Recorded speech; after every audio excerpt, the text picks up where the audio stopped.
Jika ditanya, siapakah orang yang paling berjasa bagi Tiongkok, kebanyakan orang mungkin akan menjawab bahwa orang itu adalah Mao Zedong atau malah Tsai Lun. Tidak salah juga. Tetapi sehebat apapun kedua tokoh tersebut, mereka masih belum sebanding dengan sosok Qin Shi Huang. Mengapa? Karena tanpa dirinya, Tiongkok yang kita kenal saat ini takkan pernah ada. Qin Shi Huang dilahirkan dengan nama asli Ying Zhen.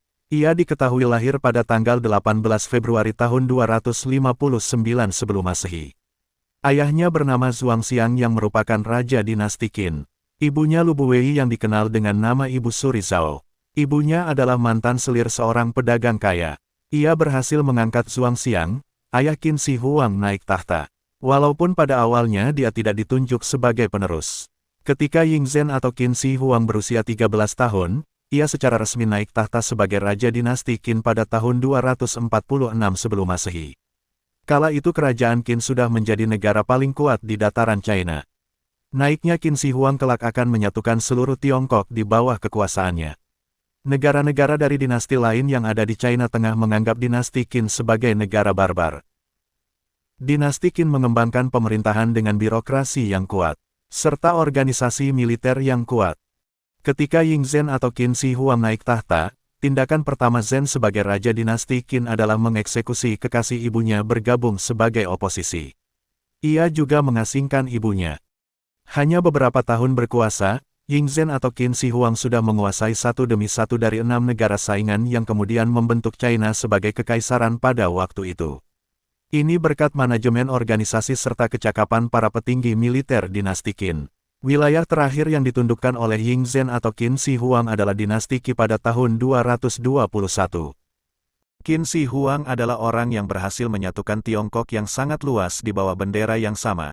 Tak hanya itu, silakan sebut apa saja warisan sejarah dari Tiongkok yang terkenal sejak zaman kuno, seperti mata uang, tembok besar China, patung pasukan terakota di Xi'an, standarisasi ukuran dan alat ukur, penyeragaman tulisan, atau bahkan sistem kekaisaran China yang terpusat.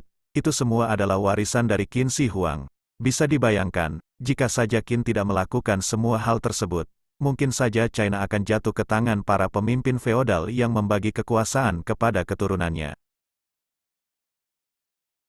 Tak hanya menyatukan dataran China, Qin Shi Huang juga yang memerintahkan pembangunan tembok pertahanan yang sangat besar, yang kini disebut tembok besar China.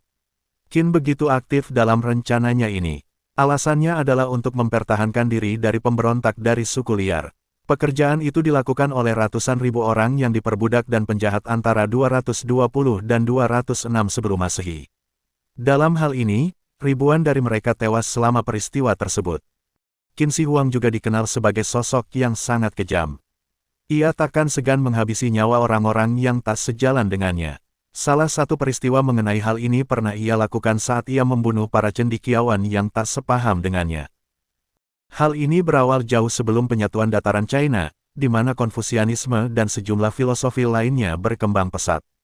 Qin melihat pemikiran-pemikiran tersebut sebagai ancaman bagi kepemerintahannya, maka dari itu pada 213 SM ia memerintahkan semua karya tulis yang tidak berhubungan dengannya agar dibakar. Tak hanya itu, Qin juga mengubur hidup-hidup sekitar 400 orang cendekiawan, dan 700 lainnya dilempari batu hingga mati karena berani menentang dirinya. Sejak saat itu, satu-satunya pemikiran yang diperbolehkan adalah legalisme. Ikuti hukum kaisar atau terima akibatnya. Selain kejam, Qin juga sangat terobsesi dengan keabadian. Ketika umurnya semakin menua, ia semakin takut dengan kematian. Hingga akhirnya ia terobsesi untuk menciptakan ramuan keabadian, yang akan membuatnya bisa hidup selamanya.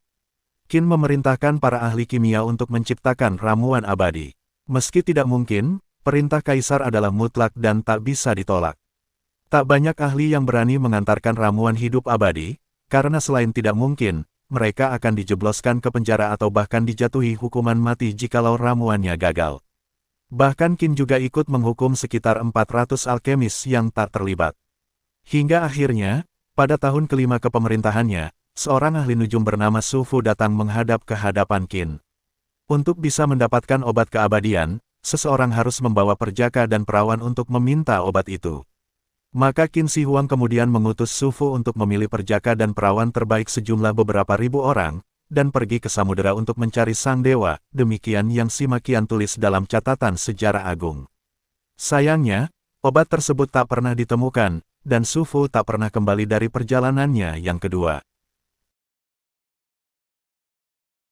Qin Shi Huang wafat pada tanggal 10 September tahun 210 sebelum Masehi saat berkeliling Tiongkok.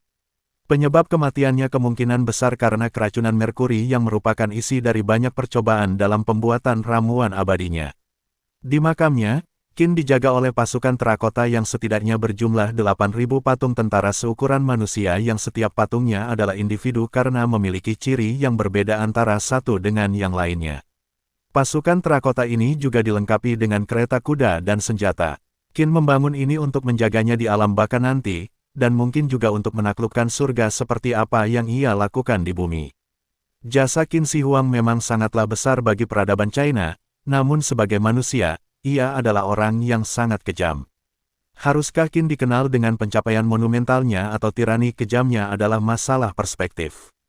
Terlepas dari semua kejahatannya, sosok kaisar pertama China Qin Shi Huang tetap dianggap mulia bagi rakyat Tiongkok.